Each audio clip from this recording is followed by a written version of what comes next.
할렐루야. 서울드림교회 주일 예배에 오신 여러분 주님의 이름으로 축복합니다. 우리를 이곳을 인도하신 주님 앞에 여러분 큰 박수로 한번 영광 돌리겠습니다. 할렐루야. 주님을 기대하시면서 주님을 의지하는 예배가 되기를 원합니다. 제가 잠시 기도하겠습니다. 사랑과 은혜가 충만하신 하나님 감사합니다. 오늘도 주님 앞에 우리의 마음을 드리기를 소망합니다. 우리 안에 계신 그 예수 그리스도 그 주님을 주목하기를 원합니다. 신령과 진정으로 예배하게 하여 주시고 오늘 예배를 통해 그 주님이 예비하신 은혜를 여기 모인 모든 성도님들 받아 누리게 하여 주옵소서. 기도할 때, 말씀 들을 때, 찬양할 때 하나님 그 모든 것을 주장하시는 주님을 의지합니다. 마치는 시간까지 함께 해주시고 이 모든 말씀 살아계신 예수 그리스도 이름으로 기도합니다. 아멘. 우리 다 같이 그 자리에 일어나시겠습니다. 우리 찬양받기 합당하신 주님, 내가 영원히 주님만을 찬양하겠습니다. 여러분, 이 첫 찬양의 고백을 통해 오늘 예배의 문이 열릴 줄로 믿습니다. 우리 주님 앞에 나아가겠습니다.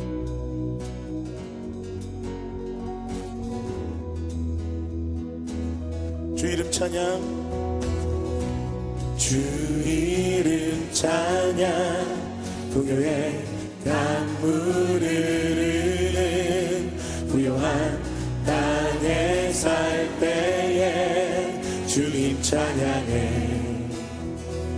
주 이름 찬양, 주 이름 찬양, 거칠은 광야와 같은 인생길 걸어갈 때도 주님 찬양해. 모든 축복 주신 주님 찬양하리. 어떤 날이 다가와도, 어떤 날이 다가와도 나 외치 주의 이름을 찬양, 주의 이름을 찬양해. 주의 이름을, 주의 이름을 찬양해. 영화로운 주 이름 찬양, 주 이름 찬양. 햇살이 나를 비추고 만물이 새롭게 될 때, 주님 찬양해. 여러분 우리 마음을 다해 고백하십시오. 주 이름, 주 이름 찬양.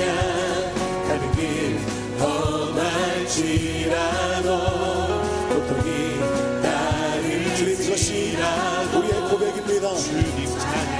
우리 입을 열어 찬양하십시오. 모든 축복 주신, 모든 축복 주신 주님 찬양하리.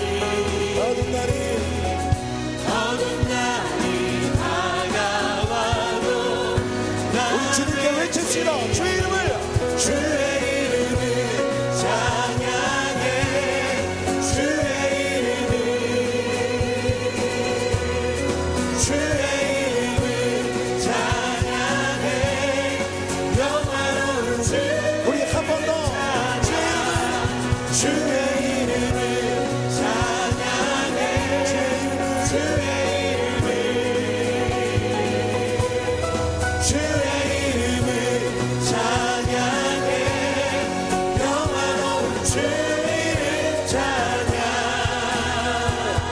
주님은 주시며, 주님은 주시며, 주님은 찾으시네. 주님은 찾으시네.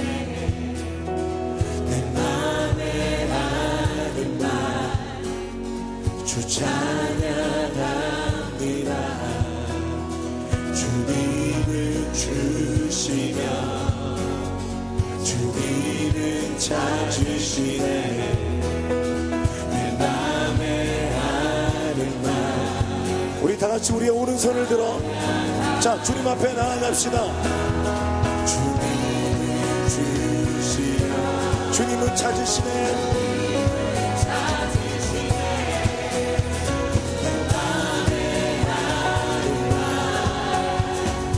우리 한 번 더 우리의 목소리 높여서 주님은 주시며,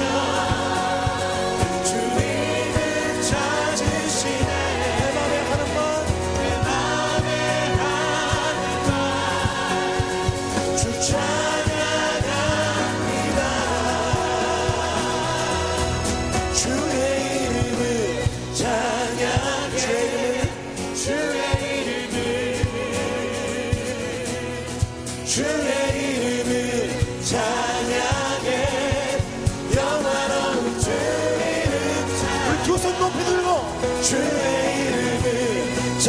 앞에 나아갑니다.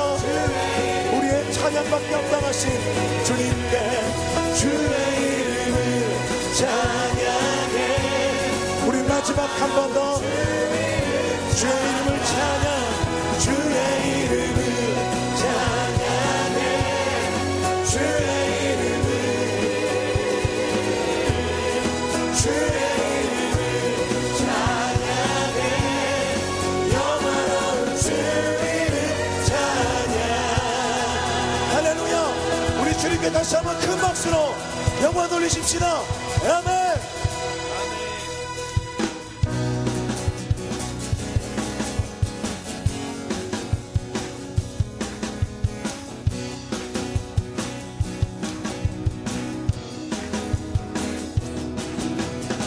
주 발 앞에 나 엎드려 주만 간절히 원해.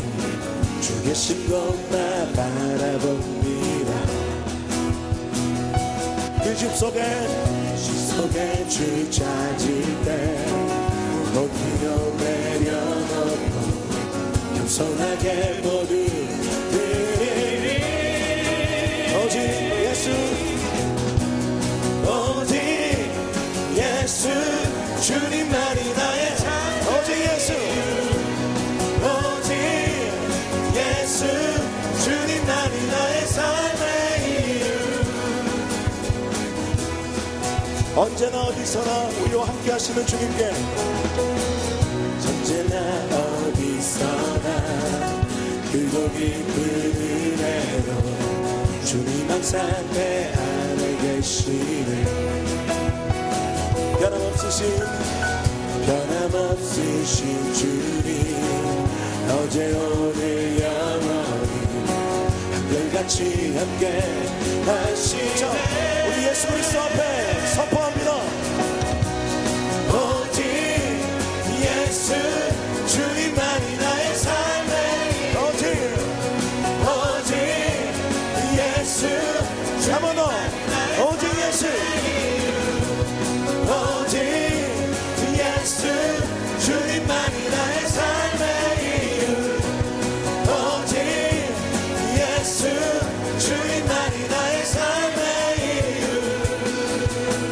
주님은 길과 진리 생명 나는 오직 믿음으로 살리 주만 위에. 자, 우리 이런 고백을 드릴 때는 두 손을 높이 드는 것입니다. 주님은 길과 진리 생명 나는 오직 믿음으로 살리 주만 위에 살. 자, 우리 목소리 높여서 주님은 길과 진리 생명 나는 오직 믿음으로 살리 주만 위에 살리. 한 번 더. 주님은 길과 진리 생명 나는 오직 믿음으로 살리 주만 위에 살리. 오직 예수, 오직 예수 주님만이 나의 삶의 오직 예수 주님. 우리 한 번 더 우리 박수를 세 번 치면서 오직 예수 주님만이 나의 삶. 한 번 더 합시다. 오직 예수 주님. 우리 마지막 한 번 더. 오직 예수, 오직 예수 주님만이 나의 삶의 이유. 오직 예수 주님만이 나의 삶의 이유. 할렐루야. 우리의 삶의 이유 되신 예수 그리스도 그 주님 우리의 예배의 주인이 되십니다. 당신은 영원하신 왕이십니다. 당신은 영원하신 주, 내 영원하신 주, 지치지 않으시는 주님. 약한 자 방패 되시며 위로자 되시며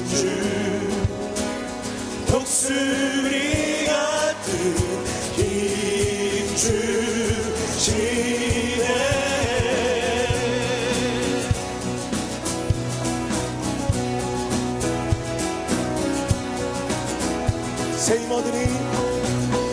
새 힘어들이 주를 바랄 때, 주를 바랄 때, 우리 주를 바랄 때, 새 힘어들이 주를 바랄 때, 주를 바랄 때, 우리 주를 바랄 때, 주님 넘치나시네. 소망 구원 주시. 우리 믿음으로 선포합시다. 당신은 영원하신 주, 내 영원하신 주, 지치지 않으시는 주. 약한 자 방패, 약한 자 방패 되시며 위로자 되신 주, 독수리 같은 힘 주시네. 우리에게 약속의 말씀을 주신 주님께 우리 다시 한번 선포하며 찬양합시다. 새 힘어들이 주를 바랄 때, 주를 바랄 때, 우리 주를 바랄 때, 한 번 더. 새 힘어들이 주를 바랄 때, 주를 바랄 때, 우리 주를 바랄 때, 주님 넘치나시네. 소망 구원 주시. 당신은 영원하신, 당신은 영원하신 주, 내 영원하신 주, 지치지 않으시네. 약한 자 방패, 약한 자 방패 되시며 위로자 되신 주, 독수리 같은. 우리 마지막 한 번 더 선포합시다. 우리 다시 한번 두 손 높이 들고 당신은 영원하신 주, 내 영원하신 주, 지치지 않으시네. 약한 자 방패, 약한 자 방패 되시며 위로자 되신 주, 독수리 같은 힘 주시네.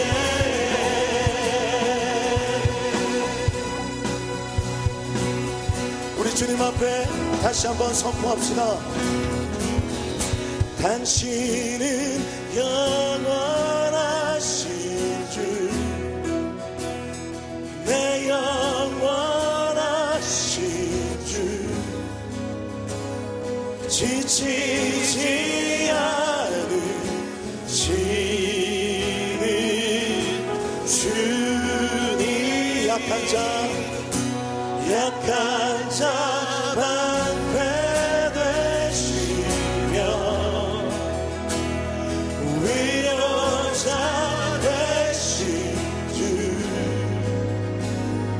독수리 같은 힘 주시네. 우리 시간 다 같이 합심하여 한번 기도합시다. 오늘도 내가 주님을 의지하며 예배하기를 원합니다. 나의 마음을 붙잡아 주시옵소서. 그 주님께서 예비하신 은혜를 나의 삶 가운데 부으실 때 주님 앞에 영광 돌리는 삶을 살아갈 수 있도록 오늘 주의 능력을 부어 주시옵소서. 우리 다 같이 주님 앞에 기도하며 나갑시다. 기도하겠습니다. 아버지 하나님, 주의 시간에 기도하며 나아갑니다. 주님, 우리의 삶 가운데 임하실 주님, 주님 앞에 우리의 예배를 드리며 나아갑니다. 아버지 하나님, 주님 이 시간도 우리 마음을 여시고 주님의 은혜 가운데 평하게 하여 주시옵소서. 아버지 하나님, 주님 찬양합니다. 주여 역사하여 주시옵소서. 우리의 마음을 열어 주님 앞에 신령과 진정으로 예배하며 나아가길 소망하오니 아버지 하나님 주님 앞에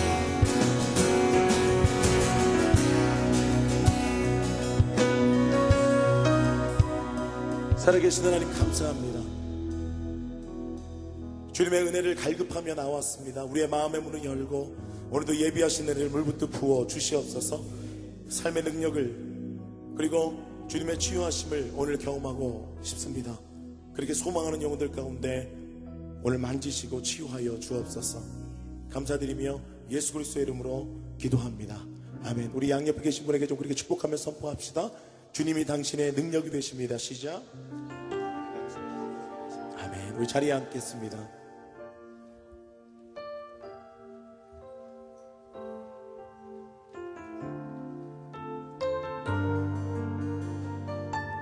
우리를 만지시는 주님을 이 시간 의지하며 찬양합시다. 지극히 높은 주님의 지극히 높은 주님의 낮이 성소로 들어갑니다. 세상의 신을 보고서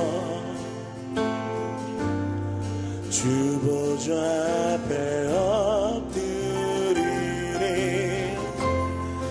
내 주를 향한 사랑과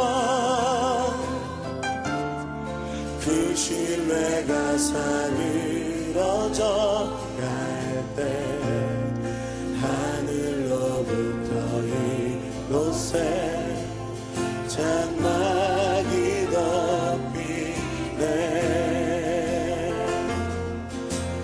이곳을 엎으소서. 이곳을 비추소서. 내 안에 무너졌던 모든 소망 다 회복하리니 이곳을 지나소서. 이곳을 만지소서. 내 안에 죽어가는 모든 예배 다 살아나리라. 지극히 높은 주님의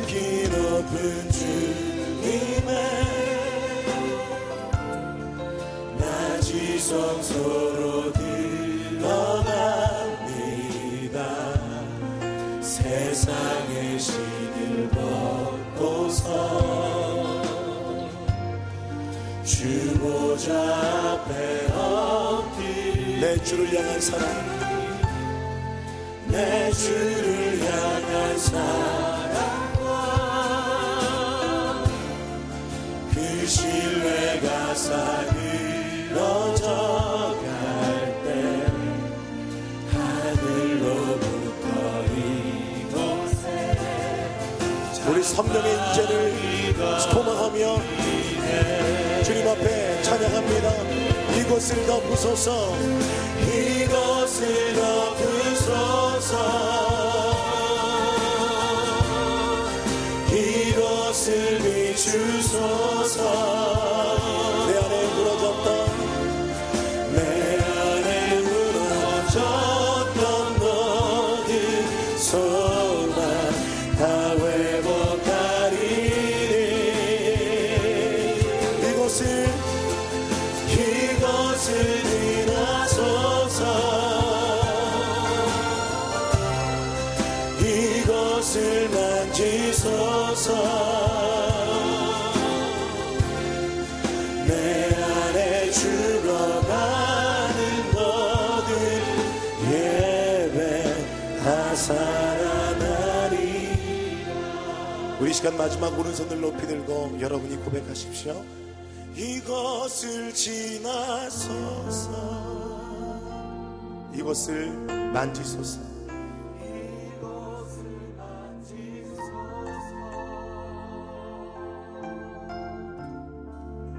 내 안에 죽어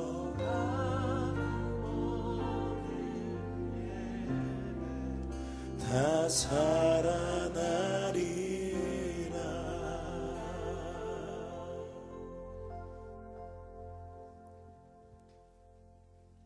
사랑과 은혜가 풍성하신 하나님의 아버지, 저희의 영혼 깊은 곳에 숨을 불어넣어 주시고 자만에 빠지지 않을 만큼의 건강과 평안을 허락하여 주시에 감사드립니다. 2013년이 시작되어 주님의 참된 종으로서 살아야 할 중심을 잡게 하시고 겸손한 마음으로 시작할 수 있게 하심에 감사드립니다. 그러나 이렇게 불에 넘치는 축복을 주셨음에도 저희의 마음은 항상 늘 세상적인 것에만 시선을 두고 세상적인 것을 탐하며 가지지 못한 것을 욕심내며 살아가고 기도하면서 그것을 갈구하는 너무도 미약하고 부족한 저희들의 모습을 봅니다. 하나님께서 계획하신 목적에 맞지 않는다면 과감히 버릴 수 있는 결단을 주시옵고 크고 작은 시철들이 주님의 바람과 일치되는 삶이 되게 하여 주시옵소서. 각 성도와 가정이 교회 내에서 진행되는 크고 작은 사역, 훈련을 통하여 그리스도인의 가능성을 보게 하여 주시옵고 삶의 모범이 되는 성숙한 일꾼이 되게 하시고 새로운 하나님의 나라를 경험하게 하여 주시옵소서. 매주마다 드리는 주일 예배와 기도뿐 아니라 여러 가지 교회의 사역과 주중의 공예배를 통하여 주님이 주시는 새롭고 경이로운 은혜를 맛보게 하시고 주님이 준비하시고 기다리시는 새로운 축복의 세상으로 들어가게 하여 주시옵소서. 여러 가지 상처로 마음이 황폐해지고 믿음의 상처가 있는 이들에게 은혜를 베푸사 회복의 길은 멀지 않았고 지금 이 순간이 주님과 같이 하고 있는 회복임을 알고 나아가게 하시고 은혜로 흠뻑 젖어 상처가 치유되게 하여 주시옵소서. 주님이 주시는 음성에 더욱더 예민해지는 저희가 되도록 인도하여 주시옵소서. 아직도 죄많고 부족한 저희들이라 우리가 주는 상처는 느끼지 못하고 스스로 남에게 받는 상처로 힘들어하는 우리의 모습을 봅니다. 주 안에서 하나 되고 우리 모두가 연합하여 서로 중보하고 위로하며 은혜를 서로 나누는 공동체를 이끌어 나아가게 하여 주시옵소서. 우리들 모두가 서로에게 걸림돌이 아닌 디딤돌이 되게 하여 주셔서 은혜와 축복의 발판이 되어 우리에게 서로 싹트도록 하여 주시옵소서. 우리의 가장 중요한 겸손을 주시고 겸손이 우리가 나타낼 수 있는 가장 중요한 모습이고 가장 강한 모습이고 주 안에서 가장 아름다운 모습임을 알고 나아가는 축복된 시간을 허락하여 주시옵소서. 항신에 드러나지 않게 예배를 돕는 손길들을 기억하사 그들에게 하느님의 풍성한 은혜를 소낙비처럼 내려주시고 지치지 않도록 힘과 능력을 허락하여 주시옵소서. 우리나라를 위하여 기도합니다. 수많은 갈등과 분열 속에 있는 국민들을 사랑과 협력과 양보로 슬기로운 국민이 되게 하셔서 불안한 정치와 경제가 안정되게 하여 주시옵소서. 세상적인 어려움이 있을 때 말씀을 사모하고 열심히 기도하였던 우리의 모습이 세상적인 풍요로 사라지고 우리의 풍요의 근원이 하나님께 있음을 깨닫지 못하고 있는 우리를 바른 길로 인도하여 주시옵소서. 또한 해외에서 복음 전파를 위해 힘드시는 선교사님들과 그 가족들에게도 평안을 주시고 뻗어나갈 수 있는 힘과 은혜를 주시옵고 선교사님들의 사역에 우리의 마음과 정성이 더해져서 주님이 원하시는 풍성한 열매를 맺게 하여 주시옵소서. 오늘 강단에 세우신 김여호수아 목사님을 통하여 선포되는 말씀으로 하나님의 음성을 들을 수 있는 믿음을 주시고 말씀을 통하여 감사와 기쁨과 변화가 일어나는 역사가 있게 하여 주시고 새로이 거듭나는 고귀한 시간 되게 하여 주시옵소서. 축복과 은혜를 허락하시기를 간절히 바라오며 저희를 사랑하시고 계획하시는 예수 그리스도의 이름 받들어 간절히 기도드립니다. 아멘.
나 바울은 예수 그리스도의 종으로 이방인인 여러분을 위해 감옥에 갇혀 있습니다. 여러분도 분명히 알고 있듯이 하나님께서는 여러분에게 은혜를 나타내시려고 내게 이 일을 맡기셨습니다. 전에 내가 편지에도 간단히 말했듯이 하나님께서는 내게 계시로 비밀스런 계획을 알려주셨습니다. 그것을 읽어보면 내가 그리스도에 관한 신비로운 진리를 어떻게 깨닫게 되었는지 알 수 있을 것입니다. 옛날에는 이 비밀스러운 진리를 아무도 깨달을 수가 없었습니다. 그러나 이제는 성령을 통해 그의 거룩한 사도들과 예언자들에게 이 신비로운 진리를 보여주셨습니다. 그 비밀이란 바로 이방인들도 유대인들과 마찬가지로 하나님께서 그의 자녀들을 위해 예비해 두신 것들을 함께 상속받을 수 있다는 것입니다. 이방인들도 유대인과 함께 한 몸을 이루는 지체가 되었기 때문에 예수 그리스도 안에서 하나님께서 약속하신 것을 함께 누리게 되었습니다. 이것이야말로 하나님께서 이방인들에게 주신 기쁜 소식이 아니겠습니까? 하나님의 크신 능력과 특별한 은혜로 나는 이 기쁜 소식을 전하는 일꾼이 되었습니다.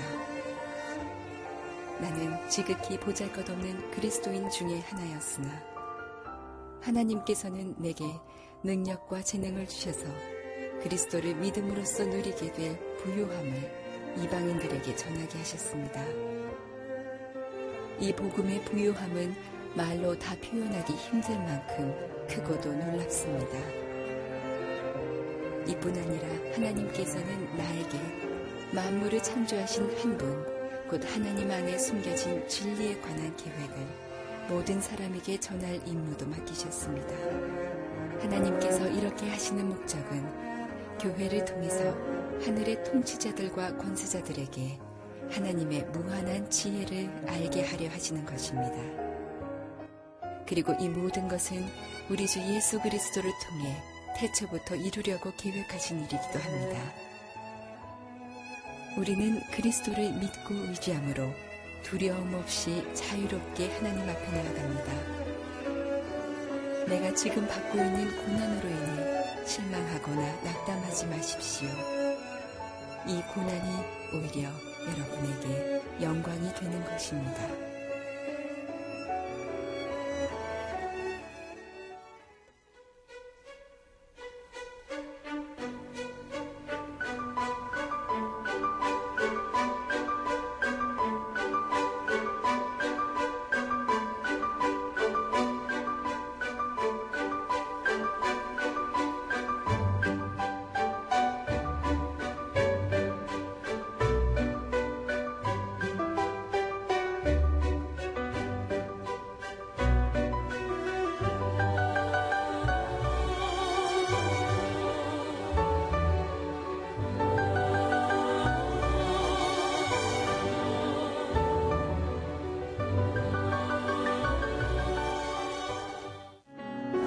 하나님께서 저를 너무 사랑해 주셔서 감사해드렸어요. 그래서 저를 여기까지 불러주신 거예요.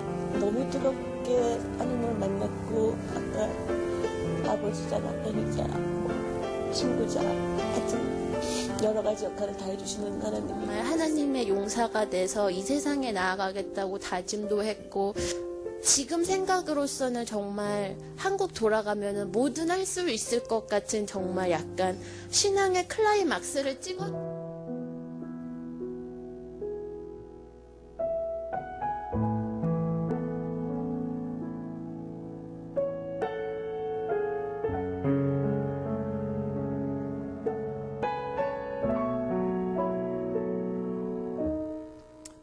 예, 주일 예배 2부 예배 오신 여러분들 주의 이름으로 환영하고 축복합니다. 우리 하나님께 한번 감사의 박수 올려드렸으면 좋겠고요. 영상 보신 대로 올해 두 가지 순례 여행이 준비되어 있습니다. 4월 달에 이스라엘 성지 순례 시간이 준비되어 있습니다. 보통 이스라엘을 들어가면 시내산으로 들어가거든요. 이집트로 들어가서 시내산을 가서 밤을 새고 올라가서 기도를 하고 예배를 드리고 이제 요르단을 통해서 예루살렘으로 넘어가게 되는데 요즘 이집트가 조금 정세가 안 좋아요. 그래서 시내사람 못 가게 되거든요. 그래서 요번에 성지순례는 이스라엘로 곧바로 들어가서 예루살렘을 보고 사도 바울이 순교했던 로마를 통해서 나오는 일정으로 잡았습니다. 주께서 걸으셨던 땅은 무조건 한번 가본다라고 생각하시면 유익합니다. 여러분들께서 보시고 시간이 되시는 분들 함께 해주시면 감사하겠고요. 물가가 많이 올랐어요. 많이 올라서 좀 죄송한데 제가 물가를 컨트롤할 수 있는 거라면 팍 떨어뜨려 드리겠는데 제가 그걸 못해서 아무튼 죄송합니다. 매년 성지순례 할 테니까요. 올해 못 가시는 분들은 내년을 계획하시고 이렇게 저금하셔도 좋을 것 같아요. 창조과학 콘서트는 LA로 들어가서 미국에 있는 국립공원들을 다니면서 하나님께서 창조하신 증거들을 찾아드리는 귀한 시간이 될 겁니다. 8월 달에 가게 되는데 현지에서도 합류할 수 있으니까 혹시 미국에 있는 친척분들 빨리 등록하시면 한 40명으로 아마 이렇게 한정이 되어 있는 것 같아요. 왜냐하면 버스가 한 대밖에 못 가기 때문에 그래서 신청해 주시면 좋은 은혜로운 시간이 될 것 같습니다. 이스라엘 성지순례는 제가 인도하고 가게 되고요. 창조과학 세미나는 우리 신대호 목사님이 인도하고 가게 됩니다. 둘이 있어서 너무 좋습니다. 기도하시면서 준비해 드렸으면 좋겠고 제가 도전을 드리자면 부모님들에게 효도 관광 시켜드리셔도 좋을 것 같아요. 너무 둘 다 좋은 거라서 또 몇 가지 전하는 말씀 오늘 알려드리고 하나님 말씀 듣도록 하겠습니다. 이번 주에 새벽 기도는 3층에서 안 드리고요. 2층에서 드리게 됩니다. 여러분들 새벽 기도 나오시는 분들은 참고해 주시면 감사하겠고요. 다음 주가 벌써 구정입니다. 예배 새벽 기도 다 진행이 되지만 구정 당일날이 주일이기 때문에 드림 플러스 저녁 예배는 한 주 휴강하도록 하겠습니다. 오늘 새가족 수요일이 있기 때문에 2시부터 카페 이용이 제한이 됩니다. 여러분 참고해 주시고요. 세례받기 원하시는 분들 2월 10일까지 안내 데스크에 신청을 해주시면 세례 받을 수 있도록 저희들 도와드리도록 하겠습니다. 오늘 성찬 주일인데 예배 끝나고 설교 끝나고 성찬을 받으며 예수님 앞에 집중하는 시간을 갖도록 하겠습니다. 자, 우리 가슴에 손을 얹고 믿음을 고백하고 하나님 말씀 듣도록 하겠습니다. 따라해 주시면 감사하겠습니다. 하나님은 나를 사랑하십니다. 나는 그 사랑 안에 있습니다. 하나님은 오늘 나에게 말씀하실 것입니다. 그 말씀에 능력이 있습니다. 그 말씀에 생명이 있습니다. 나의 마음을 하나님께 열겠습니다. 나의 생각을 예수님께 집중하겠습니다. 들은 만큼 변합니다. 들은 만큼 행복해집니다. 교회를 처음 찾아오시는 분들도 계시죠? 서울진교회 따뜻하고 행복한 교회입니다. 교회를 처음 찾아주신 분들은 오늘 끝나고 그냥 가지 마시고 1층에 내려오시면 커피숍이 있는데 거기서 따뜻한 차 한 잔 준비하고 기다리고 있겠습니다. 거기 조그만 유리로 만든 방이 있는데 오셔서 저와 함께 기도하시고 돌아가실 수 있게 되기를 바랍니다. 예수를 믿으면서 우리들에게 임해오는 축복은 사람들이 제일 답을 찾기 어려워하는 질문에 답을 발견할 수 있다라는 것입니다. 여러분, 사람들이 가장 궁금해하고 답을 찾기 힘들어하는 질문은 뭔지 아십니까? 첫 번째는 나는 누구인가라고 하는 것에 대한 질문입니다. 내가 누구인가라고 하는 많은 철학이 거기서 시작이 되고 종교적인 사상이 거기서 출발을 합니다. 나는 누구인가. 근데 성경은 우리가 예수 그리스도를 믿음으로 우리는 하나님의 자녀가 되었다라고 가르쳐 줍니다. 여러분이 자녀가 됐다는 말은 그냥 하나님을 아버지로 부를 수 있다라고 하는 것으로 끝나는 것이 아니라 여러분이 사랑받는 존재라는 것입니다. 여러분이 존귀한 사람이다라는 뜻입니다. 여러분이 누군가, 나는 누구인가라고 얘기할 때 나는 이 땅을 만드신 하나님을 아버지라고 부를 수 있는 사랑받는 자이고 존귀한 자이다. 나는 하나님의 자녀다라고 하는 새로운 정체성을 발견하게 될 때 우리의 인생이 터닝 포인트가 임해오게 되는 것이죠. 두 번째, 사람들이 알기 원하는 답은 나는 무엇을 하면서 살아야 되는 존재인가? 라고 하는 목적에 대한 질문에 대한 답입니다. 내가 존재하는 이유가 무엇인가? 여러분, 공부하기 위해서 태어나셨나요? 근데 엄청 공부 열심히 하신 분들 계시잖아요. 여러분, 회사를 40년 동안 다니시려고 이 땅에 오신 건 아니죠. 인생을 마감하면서 내가 1년만 더 회사 안 했어야 되는데. 여러분 혹시 돈 벌려고 이 땅에서 사는 것이 목적이 있다라고 생각하시는 분들은 혹시 없으셨나요? 통장 한 개만 더 만들어놨어야 되는 건데. 인생의 목적이 무엇이냐라는 것에 대해서는 정말 모든 사람이 궁금해합니다. 예수를 처음 만난 20대의 젊은이나 인생을 마감해가는 70대 노인이나 내 인생이 왜 존재하는가에 대해서는 다 답을 찾고 싶어 합니다. 그리고 거기에 대한 답을 사람들이 잘 찾지 못합니다. 사도 바울이 저희들에게 많은 것을 보여주는 사람인데, 사도 바울의 인생을 보면 사람들이 그 두 번째에 대한 답을 얼마나 간절하게 찾기 원하는지 살펴볼 수 있습니다.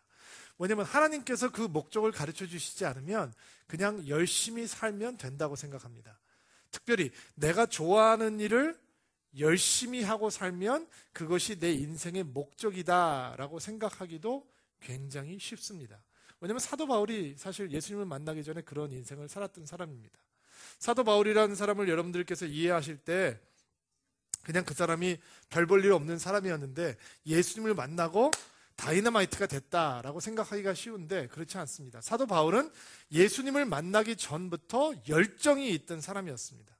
유대교에 대한 확신과 소신이 너무너무나 투철해서 예수를 믿는 사람들이 유대 사회를 어지럽힌다고 생각하고 이 권세를 받아서 예수 믿는 사람들을 핍박했던 사람이죠.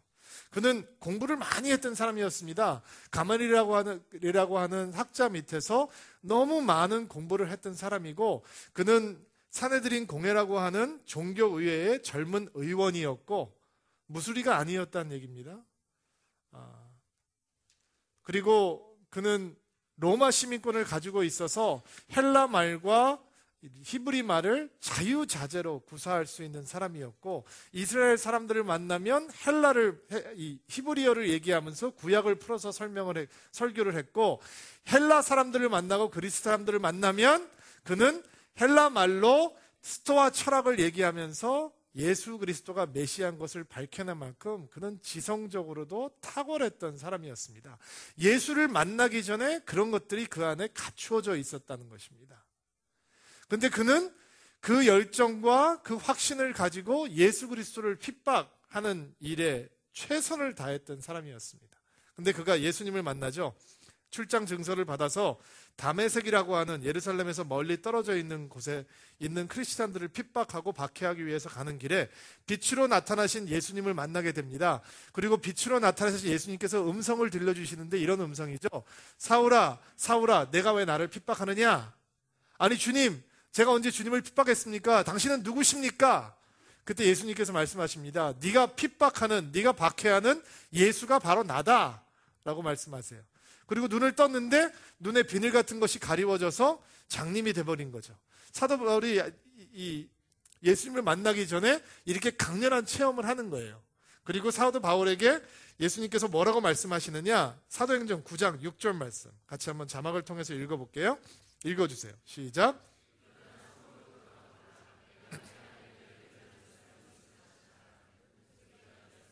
자, 주목해서 보세요. 9장 6절 띄워주세요. 자, 일어나 성으로 들어가라. 그 다음에 여러분들께서 주목하셔야 되는 부분은 내가 해야 할 일을 일러줄 사람이 있다는 거예요. 아직 예수님을 만나기 전이에요. 근데 예수님께서는 사도 바울의 인생의 청사진을 그려놓는 거예요. 네가 할 일이 있는데 내가 그 할 일을 보여줄 사람을 만나게 해줄게 라는 것이죠. 똑같은 시간에 이제 들어가서 사도 바울이 다메섹에서 기도를 시작하는데 3일 동안 눈이 보이지가 않으니까 3일 동안 금식을 하고 기도합니다. 그때 다른 곳에 살고 있던 아나니아라고 하는 예수님의 제자에게 또 다른 환상이 임해오는데 이런 말씀이 임해옵니다. 아나니아야, 너 가서 어디 가면 사울이라고 하는 사람이 기도하고 있다. 사울은 히브리 이름이에요. 바울은 헬라 이름이에요. 그러니까 글로벌한 사람이니까 이름이 두 개인 거예요. 여러분들 이렇게 영어 이름 하나씩 끼고 살잖아요. 그렇죠? 예. 그런 것처럼 사도 바울도 사울, 바울 이렇게 뭐 성이 있는 거죠. 근데 사울이라고 하는 사람이 지금 기도하고 있는데 그가 기도하는 중에 환상을 보았는데 네가 와서 기도해 주니까 그의 눈이 띄우는 것을 환상 중에 보았어. 그러니까 네가 가서 사울에게 기도를 해서 눈을 뜨게 만들어줘. 그때 아나니아가 깜짝 놀라고 하나님을 가르칩니다. 뭐라고 가르치느냐? 하나님, 이 사울이 누군지 모르시는 모양인데요, 이놈 나쁜 놈이에요. 이 사람이 여기 다마스크에 온 이유가 예수 믿는 사람들을 잡아 죽이기 위해서 온 사람이에요. 예루살렘에서 순교했던 스데반이 사울 때문에 죽었어요. 이 사람 크리스찬 헌터예요. 이 사람이 오면 다 잡아간다고요. 근데 저보고 가서 기도를 하라고요? 그건 나보러 죽으라는 소리나 마찬가지죠. 하나님, 우리 이 사람들로부터 도망가야 돼요. 라는 식의 대화가 진행됐을 것 같아요. 근데 하나님께서 두려워하고 있던 아나니아에게 어떤 말씀을 해서 사울에게 보내시느냐? 사도행전 9장 15절, 16절 말씀 띄워주세요. 읽어볼까요? 시작.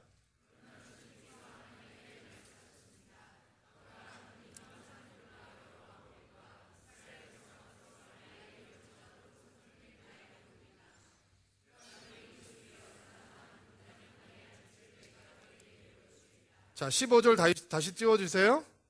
자, 보세요. 아나니아에게 예수님께서 뭐라고 말씀하시면, 사도 바울은 이방 사람과 여러 왕들과 이스라엘 백성 앞에서 예수 그리스도의 이름을 전하도록 선택된 도구라는 거예요. 자, 처음 예수님을 음성을 들었을 때 들어가면 네가 무슨 일을 해야 되는지 보여줄 사람을 만나게 될 것이다. 그 다음에 그가 와서 아나니아는 어떤 메시지를 전해야 되냐면, 그로 하여금 눈을 뜨게 하고 예수 그리스도 앞에 헌신하게 하는데, 사도 바울의 인생의 목적은 무엇이냐 하면 이방 사람들과 여러 왕들과 이스라엘 사람들 앞에서 예수 그리스도를 증거하는 인생이 된다는 거예요. 그 순서대로예요. 여러분 보셔야 돼요. 사도 바울은 얼마나 특별한 인생으로 살기를 선택받은 사람이냐면, 그는 유대인인데도 불구하고 유대 사람에게 말씀을 증거하는 것을 우선순위로 하는 사람이 아니라 이방인에게 복음을 증거하는 것을 최우선 사명으로 받았다는 사람이에요. 두 번째는 누구라고요? 여러 왕들과 존귀한 사람들 앞에서도 복음을 증거할 수 있도록 콜링을 받았던 사람이라는 거예요. 베드로에게는 이런 소명이 주어지지 않았어요. 왜냐하면 베드로는 무식했던 사람이에요. 베드로는 가방끈이 짧단 말이에요. 여러분, 베드로가 편지를 2개 썼잖아요. 베드로 전서, 후서. 문체가 달라요. 하나는 너무 잘 썼고 하나는 너무 거칠어요. 문법도 막 틀리고. 그러니까 학자들이 뭐라고 생각하겠어요? 어떤 게 베드로가 썼다고 생각할까요? 예? 잘 못 쓴 거, 문법도 틀리고 막 이렇게 썼던 거는 앞뒤 생각도 안 맞고, 이런 거는 베드로가 직접 썼던 편지라고 상상을 하고, 그 앞에 있는 편지는 베드로가 이렇게 얘기를 하면 누가 받아 적었을 거라고 생각을 하는 거예요. 여러분, 사람들이 베드로에 대해서 이렇게 얘기를 해요. 그런데 사도 바울의 문체를 보면 이 사람이 얼마나 지성이 충만했던 사람이고, 이 사람의 헬라어가 얼마나 논리 정연하고 그의 사고가 탁월한지 사람들이 혀를 찬단 말이에요. 베드로는 여러 권세자들 앞에서 그들을 가리키고 인도할 수 없어요. 그런데 사도 바울은 시저에게 항소를 해요. 로마의 황제에게. 그 당시 세계 최고의 권력자라고 했던 로마 황제 앞에서 예수는 메시아다라는 것을 증거하기 위해서 그는 재판을 로마 황제에게 항소하는 거예요. 그리고 로마로 잡혀가는 거예요. 그리고 여기 지금 감옥에 들어가 있는 거예요. 너무 놀랍죠? 그의 인생의 소명이 이방인들에게, 그리고 여러 왕들에게, 그리고 이스라엘 사람들에게 증거하는 소명을 하나님께서 주셨다라는 거예요. 그런데 우리가 오해하는 것은 이거예요. 이렇게 우리가 그토록 알고 싶어하는, 나는 무엇을 하면서 살아야 되는 인생인가? 내가 예수를 믿게 됐는데, 하나님의 자녀가 되었는데, 그러면 나의 인생의 목적은 과연 무엇인가? 그렇게 보기 원하는데, 그거를 찾은 바울의 인생은 그러면 얼마나 멋지겠어요. 근데 바울이 예수님을 믿으면서, 예수님을 믿기 전까지는 아주 편한 인생을 살았는데, 예수님 믿기 시작하면서부터 고난이 시작이 돼요. 어떤 고난이냐? 설교를 하면 매질당하고, 설교를 하면 감옥에 갇히고, 설교하면 돌로 맞아요. 사도 바울이 기적을 베풀면 폭동이 일어나요.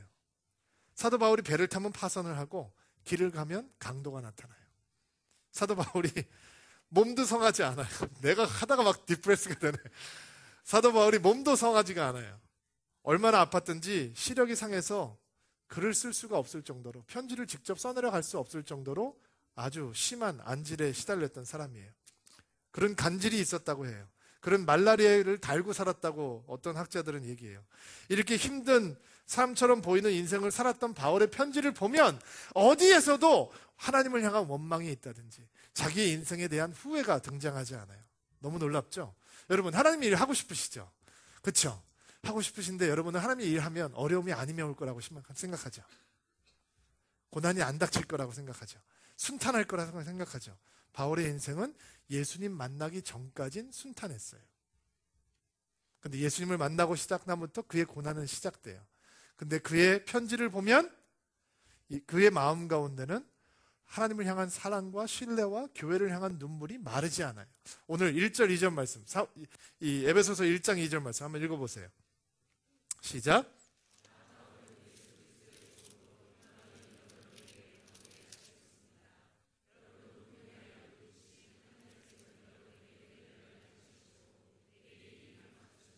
자, 감옥에 갇혀있는 바울이 이방인들인 에베소 교회 사람들에게 뭐라고 얘기하냐면, 여러분도 분명히 알고 있듯이 여러분에게 이 은혜를 나타내시려고 내게 이 일을 맡기셨다는 것. 복음의 사역을 전하는 일과 그 복음을 위해서 갇히는 일까지도 하나님께서 맡겨주셨다는 거예요.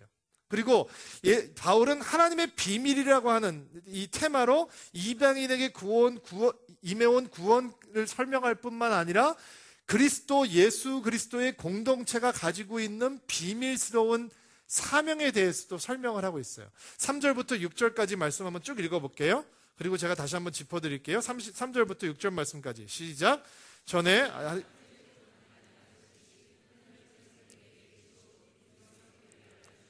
4절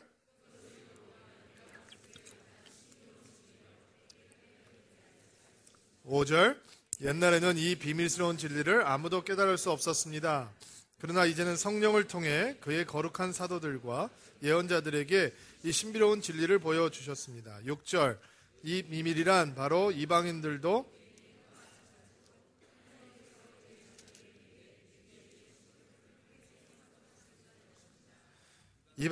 유대인들과 함께 한 몸을 이루는 지체가 되었기 때문에 예수 그리스도 안에서 하나님께서 약속하신 것을 함께 누리게 되었습니다.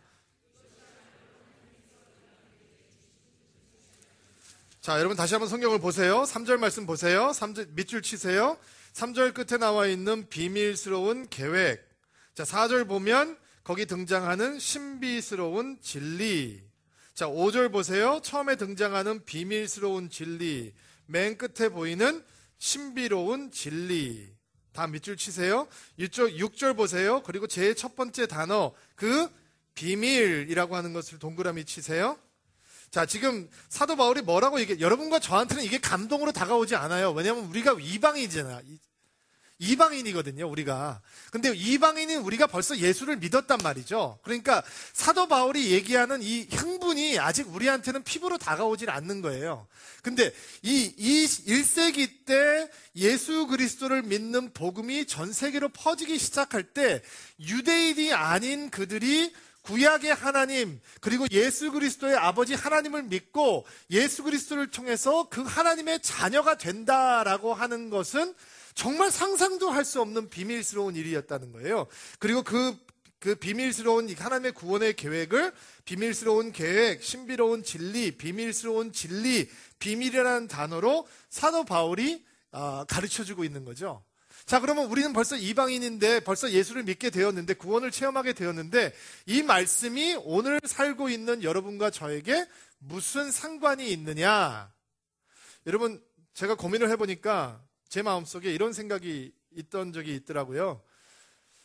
어떤 사람은 구원을 받을 자격이 있고 어떤 사람은 구원을 받을 자격이 없다라고 생각하는 마음이 제 안에 들어왔던 적이 있더라고요. 그러니까 우리가 만나는 사람들, 어떤 특정 부류의 사람들, 어떤 사람은 예수를 믿을 수 있고 저런 사람은 예수 못 믿지라고 하는 대상이 누구의 마음에든지 존재한다 말이죠. 그러나 성경은 우리에게 무엇을 가르쳐주고 있냐면 하나님의 비밀스러운 계획은, 하나님의 신비로운 진리는 하나님과 멀어져 있던 이방인과 같았던 모든 부류의 사람들이 예수 그리스도를 통해서 이제 하늘의 상속자로, 예수 그리스도의 몸된 지체로, 약속에 참여하는 자로 구원받을 수 있다라고 하는 거예요. 여러분, 저희가 처음에 교회 개척하고 새벽 기도할 때가 없어서 이태원에 있는 커피숍을 빌려서 새벽 기도를 했던 때가 있었어요. 한 1년 동안. 근데 거기서, 여러분 잘 모르시죠? 그때 잘 안 나오셨으니까. 근데 거기를 가려면, 저희 집에서 가려면 뒷길을 이렇게 통해서 가게 되는데, 이태원 쪽에 있는 그 뒷길이 어떤 길이냐면 그 클럽들이 많이 모여 있는 길이었어요. 특별히 이제 남자가 여자 옷 입고 다니는 사람들이 많이 오는 클럽들이 이렇게 모여 있는 길이었어요. 그래서 새벽 기도가 5시니까, 특별히 이제 주말 때가 되면 꼭 그 파티가 끝나는 때에 동이 터올 때 그들은 나오고 우리는 이제 교회로 들어가는 게 되는 거죠. 근데 제가 마음이 막 너무 불편한 거예요. 왜 마음이 불편했냐면 그 사람들 때문에 마음이 불편한 게 아니고 교회 때문에 마음이 불편한 거예요. 왜냐면 스코틀랜드에서 부흥이 있었을 때 그 스코틀랜드 마을에서 있던 술집들이 다 문을 닫고, 평양에 부흥이 일어나니까 평양의 기생집들이 다 문을 닫고 기생들이 평양을 떠나는 사건들이 100년 전에 있었거든요. 한국에도. 그게 기독교 역사의 얘기인데, 어떻게 서울은 교회가 이렇게 부흥을 하고 교회가 이렇게 많고 교회가 이렇게 큰데 어쩌면 이렇게 서울은 안 바뀔까라는 마음이 제 마음속에 좀 있었어요. 그러면서 그 사람들을 향해서 너무 한심하다라는 생각들이 이제 제 마음속에 있었던 것 같아요. 근데 이번 주에 이 말씀을 가지고 계속 고민하고 묵상하면서 이런 생각을 다시 제가 고쳐먹게 됐어요. 예수가 필요한 사람들이 많이 넘쳐나는 곳에 사는 것은 축복이에요. 아멘 하세요. 우리 여러분과 제가 교회예요. 거기서 아멘 하시죠. 우리가 교회예요. 하나님의 영광스러운 예수 공동체예요. 우리가 예수가 필요한 대상들이 널려있는 대도시에 살고 있다라고 하는 것은 정말 놀라운 축복이에요. 사도 바울이 지금 그 얘기를 하려고 우리를 거기로 데리고 가는 거예요. 이방인이 넘쳐나고 있던 에베소에 살고 있던 에베소 교회 성도들, 그들이 유대인이 되었건 이방인이 되었건 그들에게는 놀라운 축복이었어요. 그리고 지금 사도 바울이 하고 싶은 얘기가 있는 거예요. 이방인과 유대인이 하나가 되었다라는 것보다 더 큰 이야기, 더 그를 흥분시켰던 이야기를 향해서 사도 바울이 나아가고 있어요. 7절 말씀 한번 읽어보세요. 시작.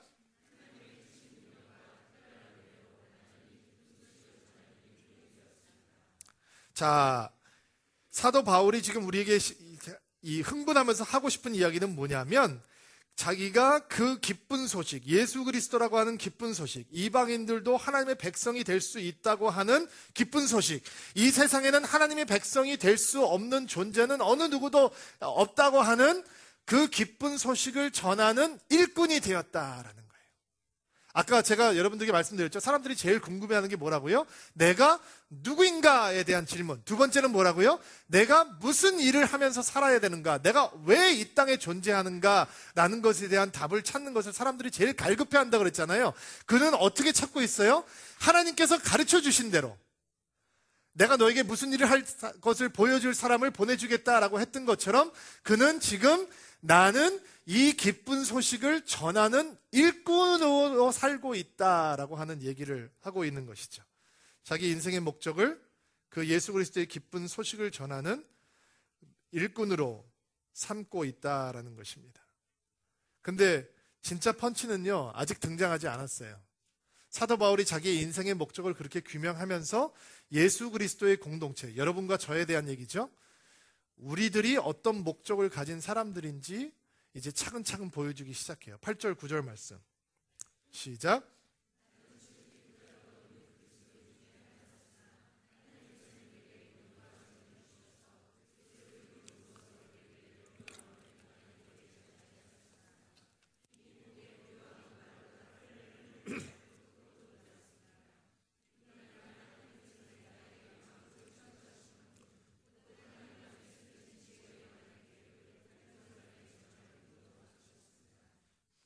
자, 바울이 지금 이야기하고 있는 것이 어떤 것인지 들어봅시다.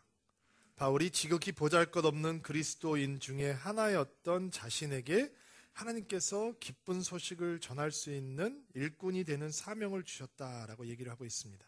지금 사도 바울이 겸손한 척하는 거 아닙니다. 진짜 이게 사도 바울의 마음입니다. 모든 그리스도인들 중에서 지극히 작은 자였던 사도 바울에게.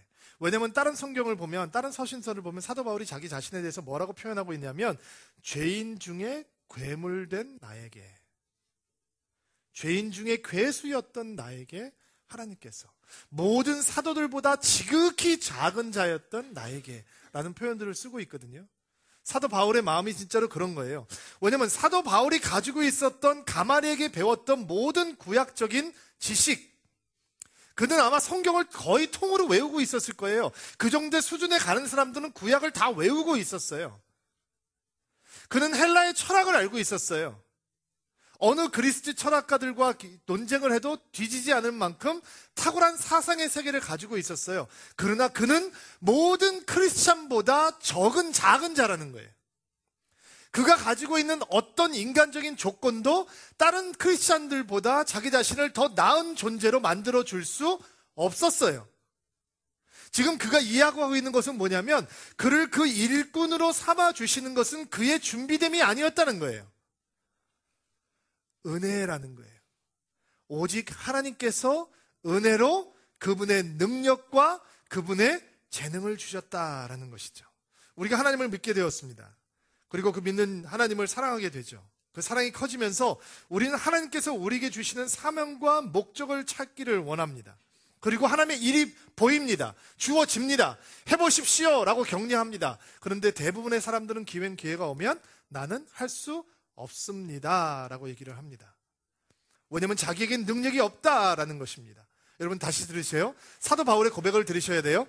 사도 바울이 내게 능력과 재능이 원래부터 있었다라고 얘기하지 않죠. 사도 바울이 가지고 있던 어떤 크리덴셜도 사도 바울에게 주어진 일꾼이라고 하는 사명을 감당하기에는 도움이 안 됐단 말입니다. 그가 이해하기에는. 자, 여러분들에게 하나님께서 그분의 사명을 보여주시고 그분의 목적을 주세요. 여러분 할 수 있어요. 근데 자꾸 할 수 없다고 얘기해요. 근데 you're wrong. 하나님은 뭐라고 말씀하시냐면, 하나님께서 은혜로 그분의 능력과 그분의 재능을 사도 바울에게 부어주셨다는 거예요. 아멘 하세요? 그 능력과 재능이 오늘 예배를 드리고 있는 여러분에게도 약속된단 말이죠. 하나님께서 여러분에게 하실 수 있는 일을 보여주시고 여러분의 목적을 보여주실 때 여러분이 지금까지 어떤 것을 해왔냐는 중요하지 않아요. 하나님의 은혜가 여러분이 필요한 능력과 재능을 부어주실 거라는 거예요. 그래서 저같이 어느라고 말하기 싫어하는 사람이 설교하는 거죠. 저는 설교 듣는 것을 더 좋아하는 사람이에요. 근데 하나님께서 우리에게 사건을 주시고 목적을 주시는 거죠. 제가 이번 주에 기도하면서 마음이 뜨거워져서 이렇게 기도했어요. 오늘 2월 첫 주 주일 예배가 바울에게 다메섹의 그런 사건이 있었던 것처럼 서울드림교회 드림인들에게 하나님을 향한 그 사명으로 좀 뜨거워지는 시간이 됐으면 좋겠습니다. 주님, 그들의 마음이 좀 하나님을 향한 마음으로 뜨거워지는 시간이 되었으면 좋겠습니다. 라는 기도를 하게 되었어요. 하나님께서 그렇게 은혜를 부어주시기를 바랍니다. 근데 사도 바울의 흥분이 여기서 끝나지 않아요. 나는 아무것도 할 수 없는 존재인데 하나님의 은혜가 나에게 능력과 재능을 주어서 예수 그리스도의 복음을 모든 사람들에게 증거하는 일꾼으로 삼아 주셨습니다. 이 흥분되는 메시지가 메인 펀치가 아니고요. 진짜 메인 펀치가 남아있어요. 10절 말씀 한번 보세요. 10절 11절 말씀 시작.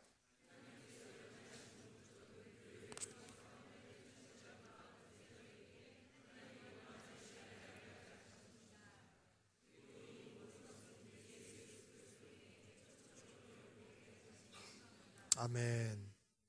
10절 말씀 다시 올려주세요. 하나님께서 이렇게 하신 목적은 사도 바울에게 능력과 재능을 부으시고 이 복음을 들을 수 없을 것 같은 이방인들에게조차 복음을 증거하게 하시고 고난을 당하지만 마음이 낙심되지 않고 능력을 가지고 예수 그리스도의 복음을 증거하는 일꾼이 되게 하신 목적은 뭐라고요? 하늘의 통치자들과 권세자들에게 하나님의 무한하신 지혜를 증거하기 위해서인데, 그가 증거한다는 표현을 쓰지 않고 15절, 10절 말씀에 보니까 뭐를 통해서? 사도 바울이 그것을 혼자 할 수 있을 거라고 생각하죠. 근데 그렇게 준비가 돼 있고 하늘의 능력과 은사를 받았던 바울도 하늘에 있는 권세자들에게, 이 땅에 있는 모든 사람들에게 하나님의 무한한 그 비밀스러운 지혜를 전하는데 누구를 통해서 한다고요? 뭐를 통해서 한다고요? 교회를 통해서 하는 거예요. 제가 이번 주에 깨닫게 된 게 있어요. 그렇게 많은 사람들이 내 인생이 왜 존재하는지, 내 인생의 존재의 목적이 무엇인지, 예수를 믿게 되었는데 이제부터 나는 무엇을 하고 살아야 되는지, 거기에 대한 답을 찾지 못하는 이유는 혼자 하려고 하기 때문이에요. 자기가 할 수 있다고 생각하는 거예요. 돈이 있으면 돈 벌어서 하나님이 할 수 있다고 생각하고, 공부를 했으면 그거를 통해서 할 수 있다고 생각하고, 내가 힘에서 명예와 힘이 다른 것들이 있으면 내가 그것을 혼자 해낼 수 있다고 생각하기 때문이에요. 근데 사도 바울처럼 신약 성경의 반을 썼던 위대한 선교사와 위대한 신학자도 그것을 누구를 통해서 한다고요? 교회를 통해서 한다는 거예요. 그리고 사도 바울의 인생을 살펴보게 됐어요. 여러분, 사도 바울이 누리고 있는 이 축복은요, 혼자 가는 길에서 이루어지는 축복이 아니라 교회가 함께 가는 길 가운데 이루어지고 있는 축복이었어요. 사도 바울이 우리에게 가르쳐주고 있는 건 뭐냐면, 교회는 하늘에 있는 천사들에게까지도 땅에 있는 모든 사람들에게까지도 예수 그리스도를 증거할 수 있는 비밀 병기가 된다는 거예요. 그리고 예수님을 만났던 바울에게 하나님은 믿음의 사람들을 보내주셔서 그의 인생의 목적을 다시 디파인하고 계시는 것이죠. 여러분, 하나님의 목적을 찾기 위해서 당신에게 하나님께서 서울 드림교회를 붙여주신 거예요. 아멘 하세요. 무조건 믿으셔야 돼요. 혼자 못 찾고 있잖아요. 여러분, 혼자 못 찾고 계시잖아요.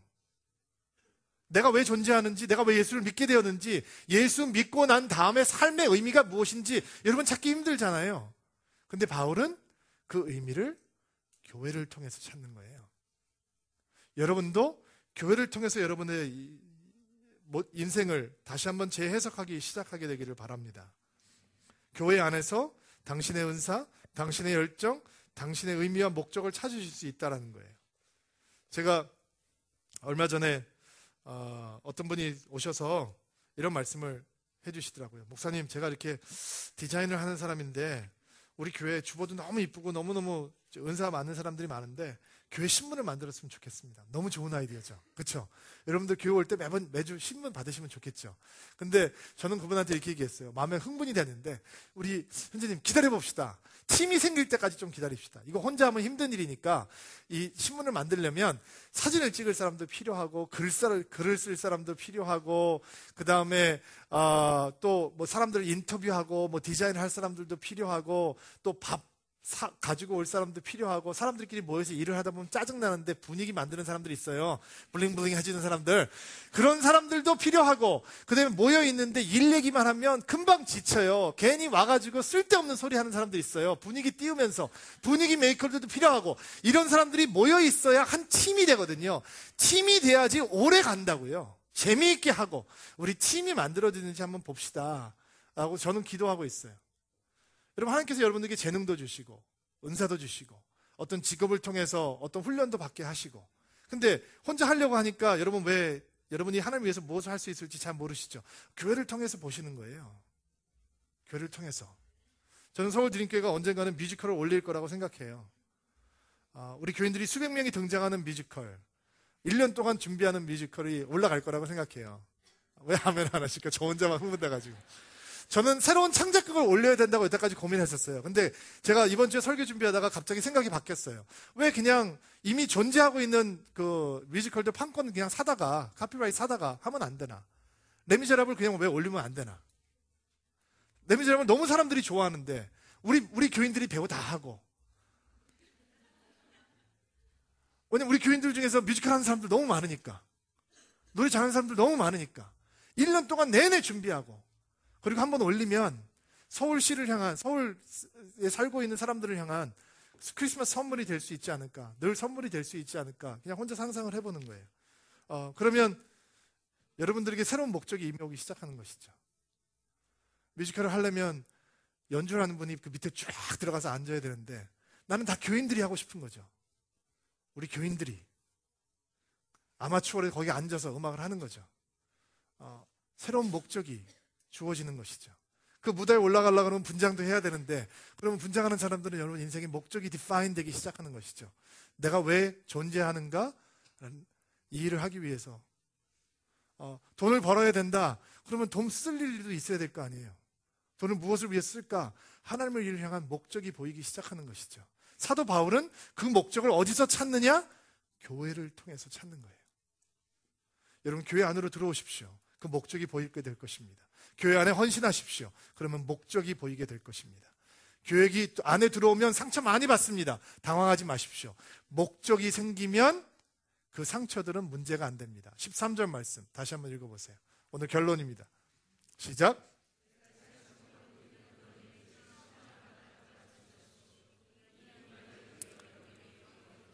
아멘 하시죠? 예, 아멘 하시죠? 여러분, 교회 안으로 들어와서 일 열심히 하고 하나님의 목적을 향해서 달려가다 보면 마음 상처받습니다. 어떻게 이럴 수 있어? 걱정하지 마십시오. 사도 바울이 얘기하고 있잖아요. 우리가 이 고난이 참여할 수 있는 것은 우리에게 다가오는 것, 그 고난 자체가 오히려 영광이 되는 거예요. 여러분, 당신의 인생의 목적을 예수 그리스도의 영광스러운 공동체, 교회를 통해서 찾아보는 축복이 있게 되기를 주의 이름으로 축복합니다. 같이 한번 기도합시다.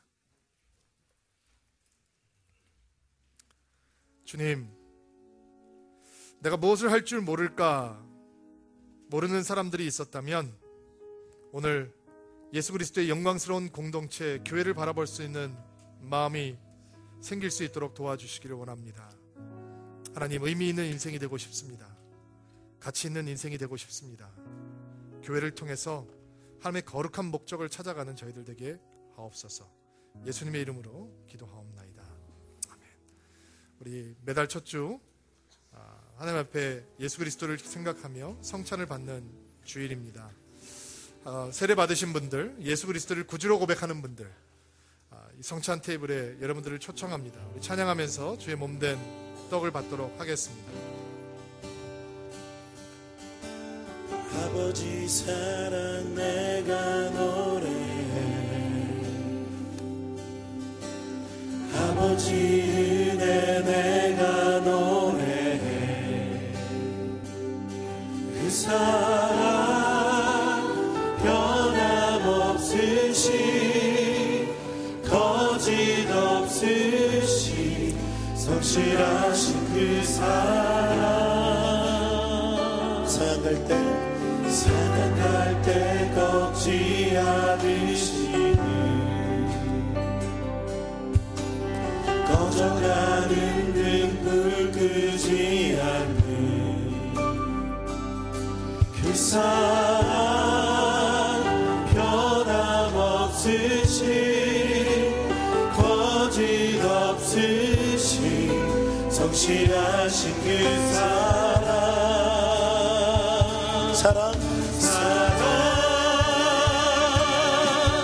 그 사랑 날 위해 죽으신, 날 위해 다시 사신 예수 그리스도, 다시 오실 그 사랑. 죽음도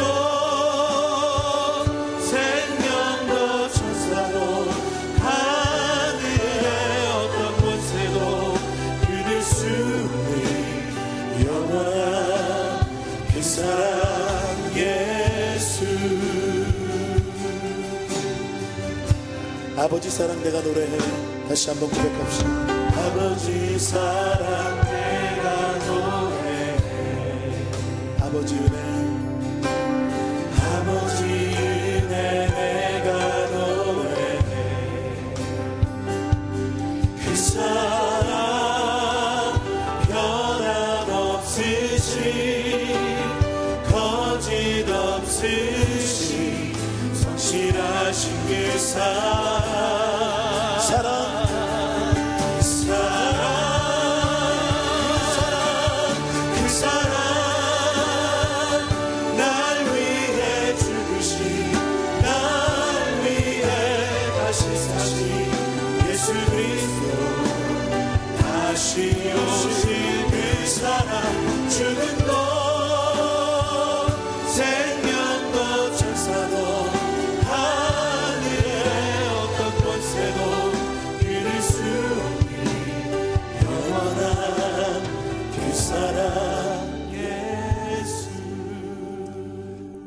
우리에게 전해준 것은 주님께 받은 것입니다. 주 예수님께서 배반당하시던 날 밤에 빵을 들고 감사 기도를 드리신 다음 빵을 떼시고 이렇게 말씀하셨습니다. 이것은 너희를 위한 내 몸이다. 나를 기억하면서 이것을 행하여라. 주님, 예수 그리스도의 십자가를 주목합니다. 주 예수 그리스도의 사랑을 묵상합니다. 예수님만으로 충만해지는 은혜를 부어 주옵소서. 다른 것은 필요 없습니다. 우리에게 필요한 것은 예수 그리스도입니다. 고백하는 믿음으로 충만할 수 있도록 하나님 은혜를 베풀어 주옵소서. 예수님의 이름으로 기도하옵나이다. 믿음으로 참여하겠습니다. 다 같이 찬양하며 주의 새 언약의 잔을 받도록 하겠습니다. 주의 보좌로 나갈 때에 어떻게 나가야 할까? 나를 구원한 주의 십자가 그것을 믿으며 가네. 주의 보좌로 나아갈 때 주의 보좌로 나아갈 때에 나 여전히 부족하다.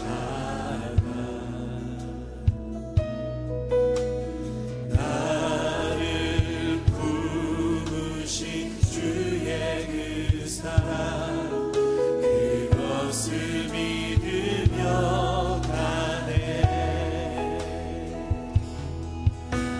자격 없는 내 힘이 아니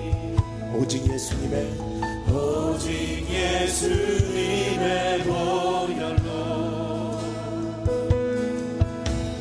자격 없는 내 힘이 아니 오직 예수님의 보혈로 십자가의 보혈 완전하신 사랑 힘입어 나갑니다. 십자가의 보혈 완전하신 사랑 힘입어 예배 자격 없는 내 힘이 아닌 자격 없는 내 힘이 아닌 오직 예수님의 보혈 오직 예수님의 보혈로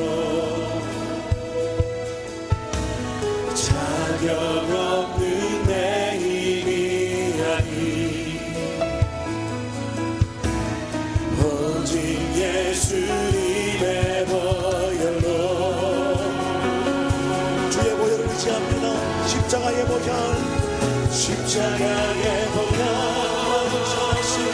완전하신 사랑 힘입어 나갑니 십자가의 보혈 완전하신 사랑 힘입어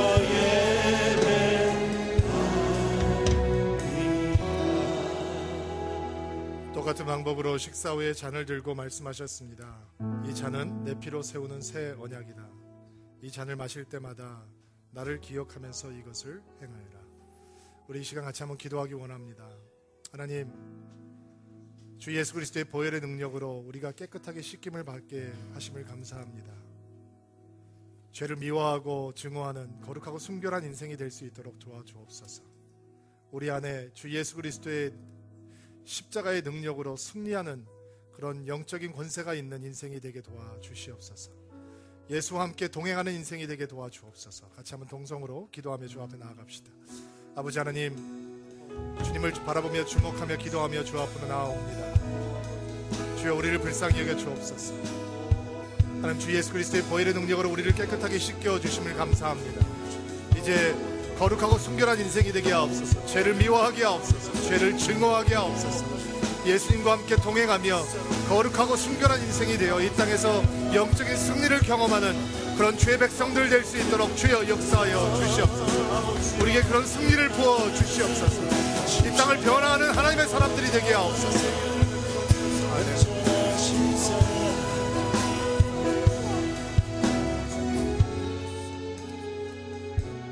웬 은혜입니까? 예수 그리스도의 십자가의 보혈로 우리가 죄사함을 받았습니다. 그리고 우리가 흰 눈처럼 양털처럼 희게 되었습니다. 주님 감사를 드립니다. 보혈의 능력을 의지합니다. 주의 보좌 앞으로 나아갑니다. 그리고 주님 사랑한다고 고백합니다. 주님 사랑 안에 거하며 이 땅에서 주의 거룩한 신부답게 멋지고 아름다운 삶을 살 수 있는 드림인들 되게 도와주옵소서. 예수님의 이름으로 기도하옵나이다. 믿음으로 함께 참여하겠습니다. 우리 다 같이 일어나서 다시 한번 주님의 이름을 찬양하며 예배하며 주 앞으로 나아갑시다. 함께 봉헌하며 찬양하도록 하겠습니다.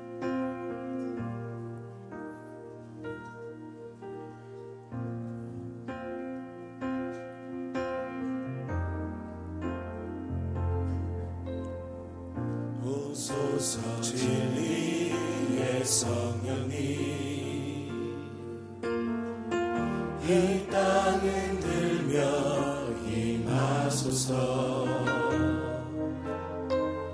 거짓과 타며 죄악에 무너진 우리 가슴 적게 하소서. 오소서 은혜의 성령님 하늘 가르고 임하소서. 거룩한 불꽃 하늘로서 임하사 타오르게 하소서. 주 영광 위에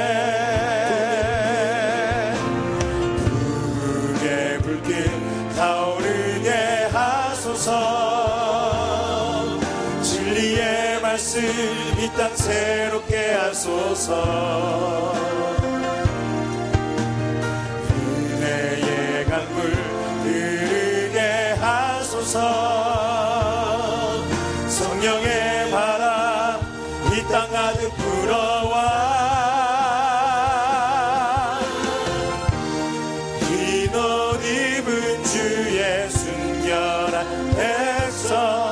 주의 영광 위에 이제 일어나 열방을 치유하며 행진하는 영광의 그날을 주소서. 불의 불길 타오르게 하소서. 진리의 말씀 이 땅 새롭게 하소서. 은혜의 강물 흐르게 하소서. 성령의 바람 이 땅 가득 불어와 흰 옷 입은 주의 순결한 백성 주의 영광 위에 이제 일어나 열방을 치유하며 행진하는 영광의 그날을 주소서. 영광의 그날을 주소서.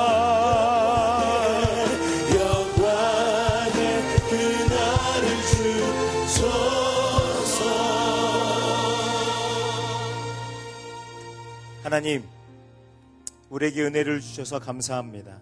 우리로 하나님의 자녀로 삼아주시고 거룩한 백성으로 불러주셔서 감사합니다.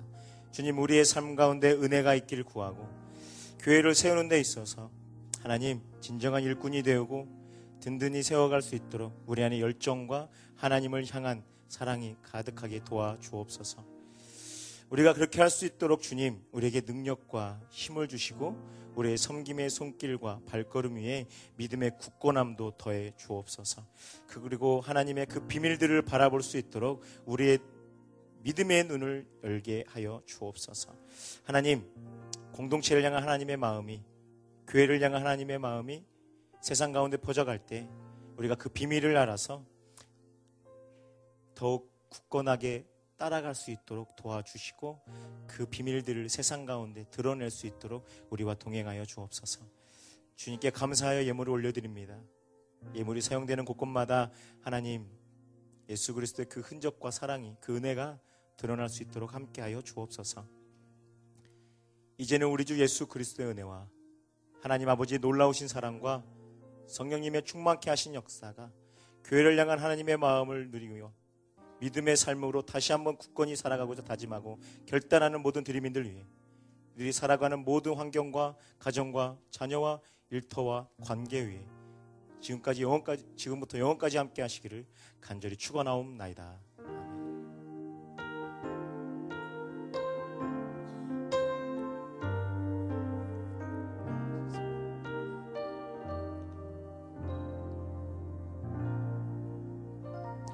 우리 예배를 받으신 주님께 감사의 박수 올려드리겠습니다. 주님 감사합니다. 주님 감사합니다.